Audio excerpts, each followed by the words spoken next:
నిజమైన పశ్చాత్తాపం అంటే ఏంటో లేఖనాల నుంచి 6 మెట్లు మీ ముందు పెట్టడానికి ప్రయత్నం చేస్తా. ఈ 6 విషయాలు నిజమైన మారు మనసులో ఖచ్చితంగా ఉండాల్సిందే.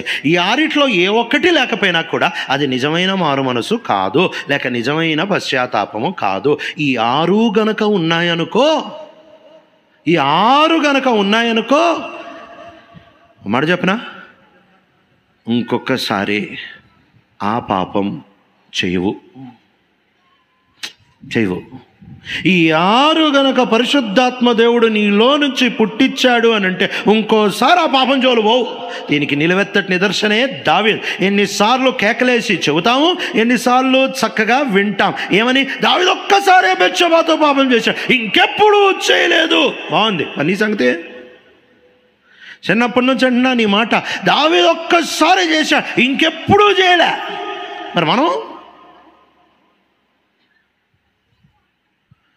దేవుడు దావీదుకి ఇచ్చిన అదే అనుభవం మనం కూడా ఇవ్వాలనుకోండి. దావీదు పశ్చాత్తాపంలో 6 ఉన్నాయి. అందుకే దావీదు 2సారి మళ్ళీ చేయడానికి వెళ్ళలేదు.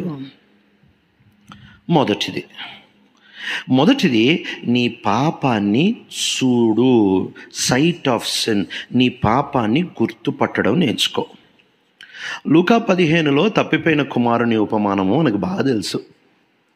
నాన్న దగ్గర నుంచి ఆస్తి తీసుకున్నాడు, తనకున్నదంతా సమకూర్చుకున్నాడు, దూరదేశానికి వెళ్ళాడు, విచ్చలవిడిగా ఖర్చు పెట్టాడు, కరువు వచ్చింది. పందులను మేయించడానికి వెళ్ళాడో లేక పందులకేసే పొట్టు మేయడానికి వెళ్ళాడో తెలియదు, కానీ వెట్టుకు పందుల దగ్గరికి వెళ్ళాడు. ఆడ భోజనం దొరకలే. అక్కడి వరకు కిందకెళ్ళడం చూడొచ్చు. ఆస్తి తీసుకున్నాడు, సమకూర్చుకున్నాడు, దూరదేశం వెళ్ళాడు, విచ్చలవిడిగా బతికాడు, కరువు వచ్చింది, పందుల పొట్టు దగ్గరకు చేరుకున్నాడు. అక్కడి వరకు కిందకెళ్ళాడు. అక్కడ అకస్మాత్తుగా కిందకెళ్ళడం ఆపాడు. ఎప్పుడు ఆపాడు తెలుసా? ఆ మాట 17వ వచనంలో ఉంటుంది ఇంగ్లీష్లో. అయితే బుద్ధి వచ్చినప్పుడు, ఎంత మంచి మాట కదా, బుద్ధి వచ్చిందంట. బుద్ధి వచ్చినప్పుడు ఏం చేశాడు? బుద్ధి వచ్చినప్పుడు కారణాలు చెప్పలే. బుద్ధి వచ్చినప్పుడు ఇది కారణం అది కారణం కాదు. బుద్ధి వచ్చినప్పుడు ఏం చెప్పాడు తెలుసా?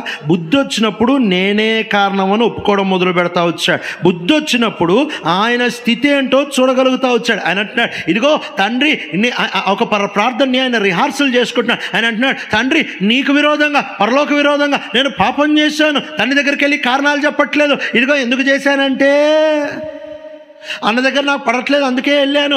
వాస్తవంగా నేను అక్కడ బాగానే ఉన్నాను, కానీ కొంతమంది నన్ను మోసం చేశారు కాబట్టి పరిస్థితి వచ్చింది. యాక్చువల్లీ బాగానే ఉన్నాను కాబట్టి ఆకస్మికంగా కరువు వచ్చింది కాబట్టి ఇట్లా అయిపోయింది. కారణాలు చెప్పట్లేదు, నాదే తప్పని చెప్తా ఉంటున్నా. నీ పాపాన్ని నువ్వు చూడు.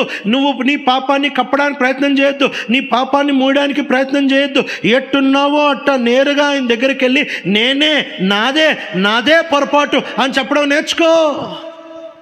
ఎప్పుడైతే అట్టి అనుభవంలోనికి వస్తావో అది మొదటి మెట్టు ఎక్కినట్టు. చాలాసార్లు మనం పాపానికి కారణాలు చెబుతూ ఉంటున్నాం. ఆదాములో నిజమైన పశ్చాత్తాపం లేదు. ఎలా తెలుస్తుంది అంటే అవ్వని కారణంగా చేశాడు. అవ్వలో నిజమైన పశ్చాత్తాపం లేదు. ఎందుకు అని అంటే ఆమె సర్పాన్ని కారణంగా చేస్తూ వచ్చింది.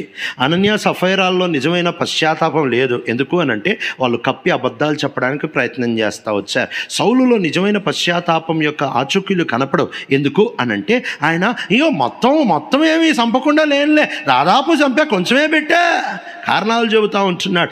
ఆకాను నిజమైన పశ్చాత్తాపం దగ్గర కూడా రాలేదు. ఎందుకు అని అంటే మంచి షీనారు వస్త్రం కాబట్టి. ఈరోజు నువ్వు పాపం చేసిన తర్వాత నేనే స్ట్రైట్గా నీ పాపాన్ని చూడడం నేర్చుకో. దాన్ని తక్కువ చేయబాకు. మామూలే కదా, ఇది అందరు చేస్తూ ఉంటున్నారు కదా అని అనబాకు. పాపం పాపమే. నువ్వు పాపాన్ని పాపంగా చూచే దినం వచ్చే వరకు నీ లోపల నిజమైన పశ్చాత్తాపము పుట్టడం అసంభవము. It is just impossible. నువ్వు పాపం మీద పాపమును పాపంగా చూడడం నేర్చుకో. కారణాలు చెప్పడం మానే. ఈ వ్యక్తి అంత అద్భుతంగా లోపలికి రాడు. ఈ వ్యక్తి ఇలాంటి పశ్చాత్తాపంలోనికి వచ్చాడు. ఈయనకు వచ్చిన పర్యావసానం ఏంటో చెప్పనా? ఈయన తన తండ్రితో అంటున్నాడు, నీ కూలివానిలో ఒకడిగా నన్ను చేసుకో అని అంటాడు. కానీ ఒరిజినల్ బైబిల్లో డూ లాస్ అనే మాట, నీ స్లేవ్గా నన్ను చేసుకో, నీ బానిసగా నన్ను చేసుకో అని చెప్తున్నాడు. బానిస అంటే అర్థం ఏంటి తెలుసా? ఒక్కసారి లోపలికి వెళ్తే ఇక బయటకు వెళ్ళే హక్కు లేదు.